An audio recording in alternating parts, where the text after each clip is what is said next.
Trumbull County, Ohio, located just north of Youngstown, is a typically quiet Midwestern community.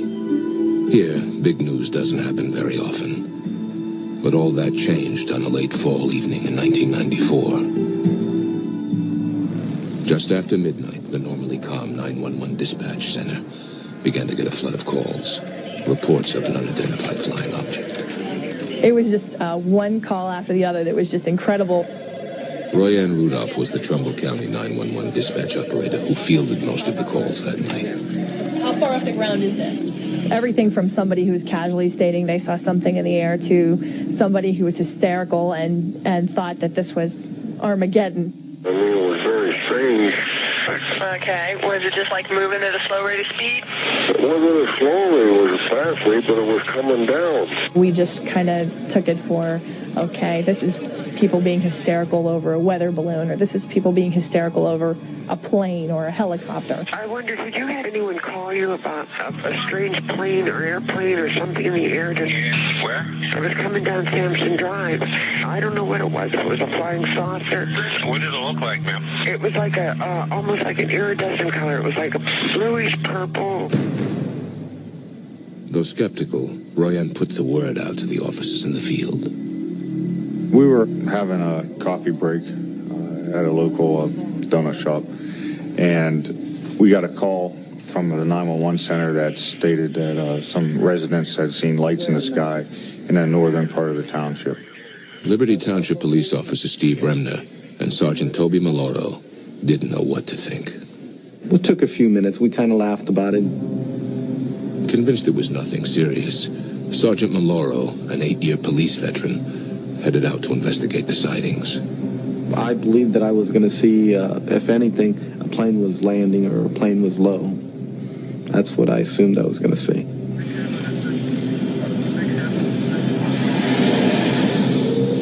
I thought Toby would come back with some kind of comfortable solution that we could offer these people who were upset.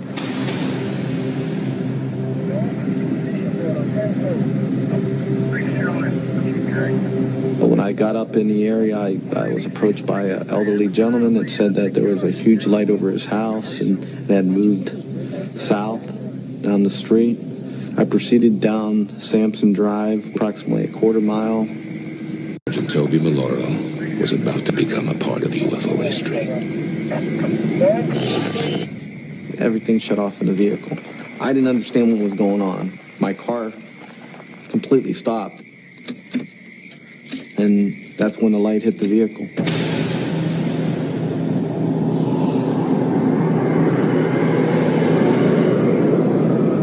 I stood outside. I was a little bit dumbfounded. I didn't know what exactly it was. I had to shield my eyes. All I could see was a very intense white light. It seemed to be more intense in the center of it. I know it was huge.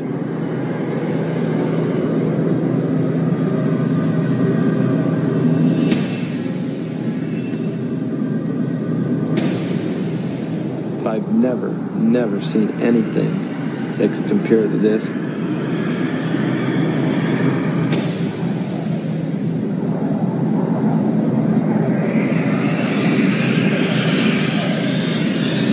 And the thing that was very strange was there was no sound.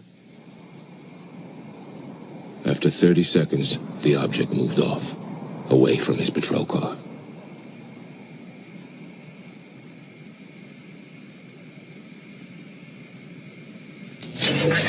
As soon as it started moving off, my car started back up and the radio kicked on. Maloro quickly began pursuit of the unknown flying object.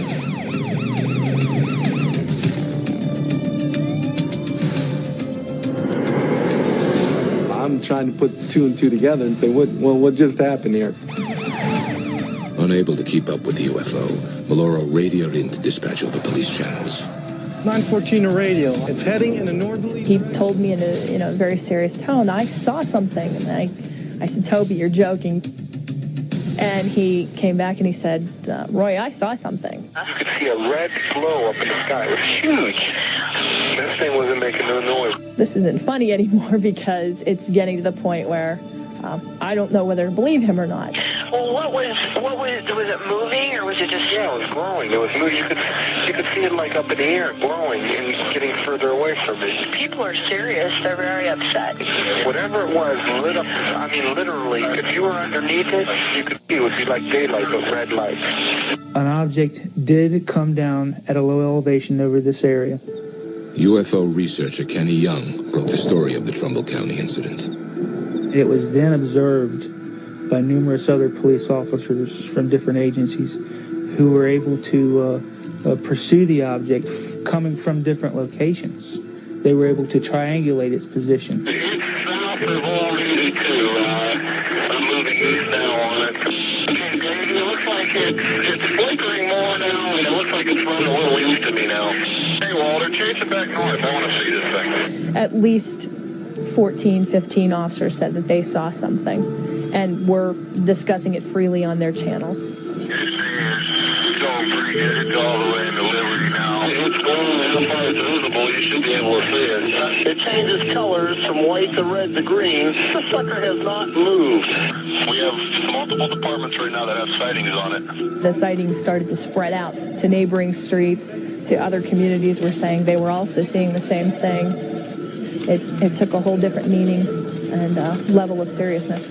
We contacted the airport control tower to ask them to check their radar.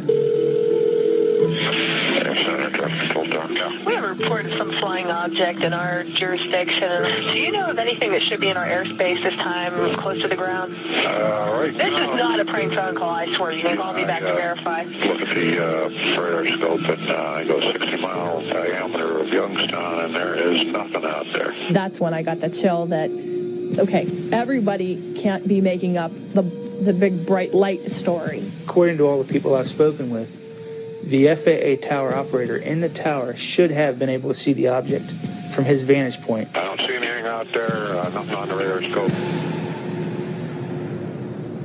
Young requested the identity of the FAA tower operator through the Freedom of Information Act.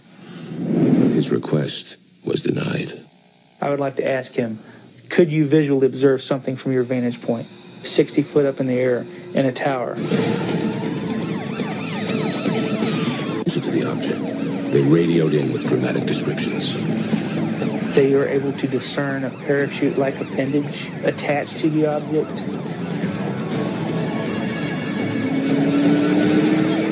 I've spoken with a number of the officers involved in this event. I've been satisfied that they are honest and they are telling me the truth.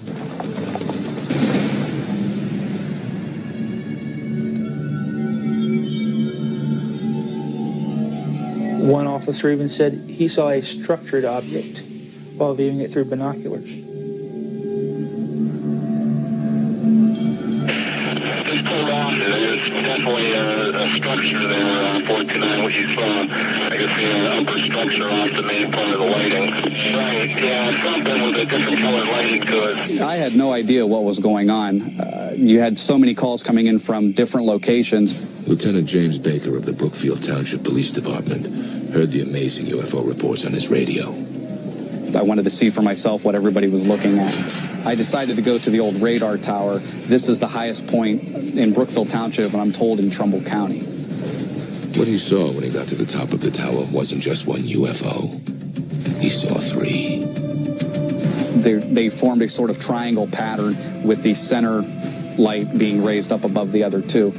Oddly enough, they were changing colors simultaneously from red, yellow, blue, and green. All three lights would change at the same time. I got them right here. I'm looking at them. What the hell is it? They're sitting stationary. I got 3 of them. What do they look like? I've got 4 discernible colors. I got red, yellow, green, and blue. And the one just is like flashes. So if they're those planets those guys were talking about, then they're planets with Christmas lights on. This is weird. Oh my God, I hope that's a plane. Oh, please be a plane. Oh, please. I see 3 lights changing colors, and I've heard no concrete explanation of what they are. And I certainly would welcome any explanation. And it's exactly identical to what you would expect for a bright star or planet low in the horizon. James McGahey is an astronomer who has investigated UFO claims for over 20 years. He believes there's an easy explanation for the Trumbull County incident. This is a classic example of scintillation. Scintillation is simply what most people recognize as stars twinkling.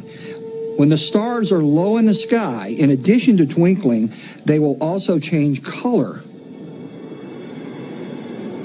Clearly, the police officer who saw the very intense bright light very likely saw a fireball.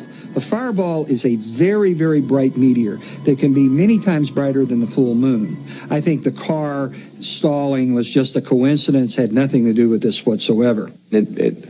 Obviously, it had to be involved in my cruiser shutting down. There was no problem with my car because it started back up. I was told that it may have been the planet Mercury. It was not the planet Mercury.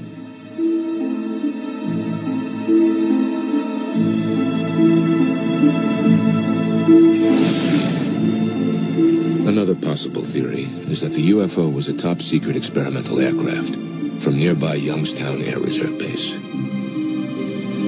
There's no indication, evidence, or record of any kind that would indicate there were any experimental Department of Defense aircraft operating here. I can't, speak for other people who say they may or may not have seen something. What I can talk from with authority is what happened here at the base and what our involvement was, and there was apparently none. If it was a plane, it was some kind of new plane, because I've never heard a plane that doesn't make a sound. These policemen and the citizens who are looking at this are not trained observers to look at the night sky either from a standpoint of stars and planets or meteors or fireballs. And they simply made a mistake. They saw something spectacular. It looked spectacular. They equated it with something unknown, and the first thing that popped into their mind was the term UFO.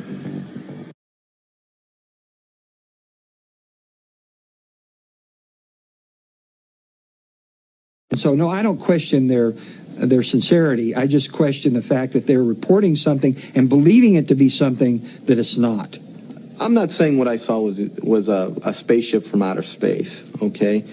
What I'm saying is I saw an object that was not normal for this area. It gave off an intense light. It shut my cruiser off, including my radio. I lost contact with the 911 center, and it didn't make any noise. It's something that I've never seen before, I've never encountered before, and I haven't encountered it since. I do believe that they saw something. I don't believe that it was a star. There was something there. What I walked away from that night was a feeling that this was a lot bigger than just a couple people saying they saw a light in the sky. And it made us think maybe a small place like Trumbull County could have something big happen occasionally, too.